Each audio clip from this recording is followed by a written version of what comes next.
On Government Order of the Day number 2. Prisoners and Victims Claims Continuation and Reform Amendment Bill, third reading. The Honourable Judith Collins. Mr Speaker, I move that the Prisoners and Victims Claims Continuation and Reform Amendment Bill be now read a third time.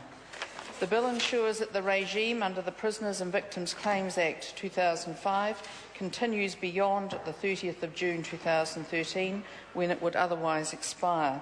This means that compensation payable to prisoners for breaches of their human rights will continue to be subject to the existing guidelines and restrictions in the Act.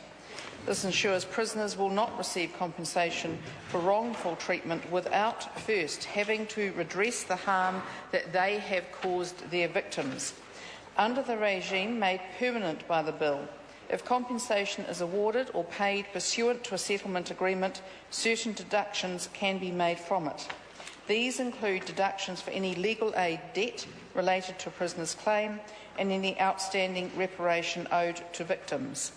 The regime also provides a simplified process for victims to make claims against the money through the Victims' Special Claims Tribunal. This can include claims for emotional harm or property damage or loss caused by the offender.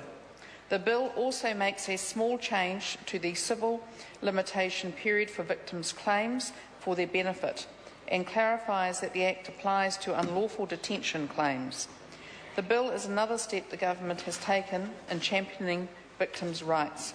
The Prisoners and Victims Claims Continuation and Reform Amendment Bill prevents the Prisoners and Victims Claims Act 2005 from effectively expiring. This means that there will continue to be a fair and appropriate regime that balances the rights of prisoners and their victims. Mr Speaker, I'd like to take the opportunity to thank those members of the House who have been supporting this bill, particularly those who have supported it all the way through and to help it get through in time for the 30th of June. And I commend this bill to the House.